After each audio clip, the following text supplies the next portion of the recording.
رزق کے دروازے اللہ نے اس کے لیے کھولے، اور یہ ہمارے ساتھ بہت تعاون کرتا ہے، بہت ہی تعاون کرتا ہے، اللہ اس کو جزا خیر دے۔ بلوچ آدمی آج سے تقریباً 26-27 سال پہلے جامع فاروقی میں جب میں پڑھا رہا تھا تو عبدالرحیم رحمۃ اللہ علیہ بریلوی اس نے تنگ کیا، غضب کا مناظر تھا، بہت مضبوط عالم تھے۔ تو عبدالرحیم تو یہ بلوچ لوگ گئے دارالعلوم کہ اللہ کے لیے ہمارے نوجوان بریلوی بن رہے، تم لوگ اس سے کوئی مناظر بھیجو، یہ چیلنج دے رہا ہے، کوئی بھی نہیں آ رہا۔ دارالعلوم والوں نے کہا ہم ایسا غلط کام نہیں کرتے۔ پھر گئے بھی نوری ٹاؤن میں، انہوں نے کہا ہم بھی ایسا غلط کام گناہ کبیرہ کا نہیں کرتے۔ کہا جائے کوئی بریلوی بن جائے، کوئی مشرک بن جائے، ہم لوگ مناظرہ کا کام نہیں کرتے۔ سمجھ رہی میں یہ کام نہیں کرتے۔ آخر کار کیا ہوا؟ آخر کار ان کو کسی نے بتایا کہ کوئی پاگل ہے جامع فاروقی میں، اس کے پاس جاؤ۔ میں متول پڑھا رہا تھا، یہ آگیا سرخ گاڑی 4x4 گاڑی اس کی اس وقت تھی، اب تو 50-60 لاکھ کی گاڑیاں ہوتی، اس کے پاس 1-1.5 کروڑ کی گاڑیاں ہوتی۔ تو یہ آگے کہیں تو بلوچی منگا واجب بلوچوں، سمجھے؟ تو کہیں گے بلوچی منگا بلوچوں، میں نوجوان درور وگان گمراہ بہ گئے، نوجوان ہمارے گمراہ ہو رہے، اور وہ کئی سال سے چیلنج دے رہا، کوئی دیوبندی تیاری نہیں، وہ تکڑا تھا، غضب کا تکڑا آدمی تھا۔ میں نے کہا تم شام کو آ جاؤ، مجھے لے جاؤ، ابھی چلے جاؤ۔ 3 دن کا اس کا جلسہ تھا۔ میں نے کوہستانی مولوی عبدالرحمن کو اٹھایا، کچھ اور، میں نے کہا لڑائی ہوگی، دیکھیں گے، میں مناظرہ کروں گا اس سے، دیکھوں گا کہ اگر میں غالب ہوں اور وہ مغلوب ہے تو مجھے ماں کی گالی دے گا، تم لوگ کچھ بھی نہیں کر رہے، پھر مناظرہ کریں گے۔ اور اگر میں نے دیکھا کہ اس مضبوط عالم ہے، مجھے پھنسا رہا ہے، تو میں ماں کی گالی دے دوں گا، پھر لڑیں گے۔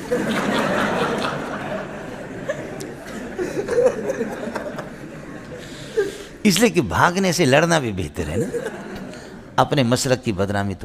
تو وہ کوہستانی مولوی عبدالرحمن کہہ رہا تھا استاد جی مجھے 12 گولیاں لگ جائے میں مروں گا نہیں۔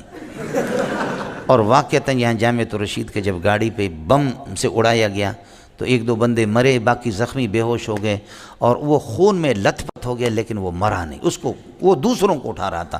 بعد میں لوگوں نے کہا کہ تمہارے اپنے سر سے پورے بدن سے یہ کہ خون ہی خون ہے۔ اچھا کوہستانی تو کوہستانی ہے، سمجھی؟ تو حضرت کو میں نے اٹھایا، مولوی عبدالرحمن ہمارے شاگرد تھے، لمبے تھڑنگے کوہستانی کو، انہوں نے کہا استاد جی فکر نہیں کرو، صرف اشارہ کرنا۔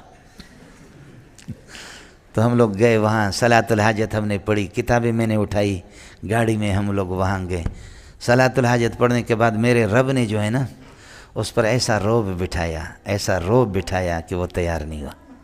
کہنے لگے ہماری تیاری نہیں ہے، اس دفعہ ہمیں مہلت دے دیں، یہ کرے وہ کرے، ادھر ادھر کر دیا بہانہ، یہ اس آدمی سے میں کیسا مناظرہ کروں۔ انہوں نے کہا کر لو، وڈیرا نے کہا، وڈیرا بریلوی تھا، کہا کر لو، اگر تو نے اس کو بند کیا جوتے ماریں گے، کر لو۔ تو اس نے کہا اس دفعہ تو پھر چھوڑ دو مجھے، میں تیاری کر کے پھر آ جاؤں گا۔ الحمدللہ تیاری میاری کچھ نہیں ہوا، لوگوں نے فائرنگ کی خوشی میں، شپڑ خان زندہ آباد، شپڑ خان زندہ آباد، سمجھے بھائی جان، خوشی میں ہم لوگ۔ اس کے بعد اس کا فارم تھا، مرغی فارم تھا، یہ جب بھی آتا تھا 10-10 15-15 مرغیاں ذبح کر کے لاتا تھا، میں بھی کھاتا تھا، ہمسایوں کو بھی دیتا، دوسرے اساتذہ کے گھر پہ۔ میں نے اپنے بیوی بچوں سے کہا دعا کرو اللہ بریلویوں کو زندہ رکھے، یہ بریلویوں کے صدقے میں آپ کھا رہے ہیں، سمجھے بھائی جان، اور یہ نہ ہو تو یہ ہمیں کہاں کھلاتے۔ لیکن اب الحمدللہ ہمارا اتنا احترام کرتا ہے، اب تقریباً 27-28 سال ہو گئے کہ میرے غلام ہے، سمجھو کہ زر خرید غلام، بہت احترام کرتے ہیں، اللہ ان کو جزا خیر دے۔ اور کبھی ہمارے ایمرجنسی میں ہمیں 1-2 لاکھ کی ضرورت ہوتی ہے، وہ ہمارے ساتھ تعاون بھی کرتے بہت اچھا تعاون کرتے ہیں، سمجھے۔ لیکن هل جزاء الاحسان الا الاحسان فبأي آلاء ربكما تكذبان، سمجھتا ہے، احسان تو احسان ہے مولوی صاحب۔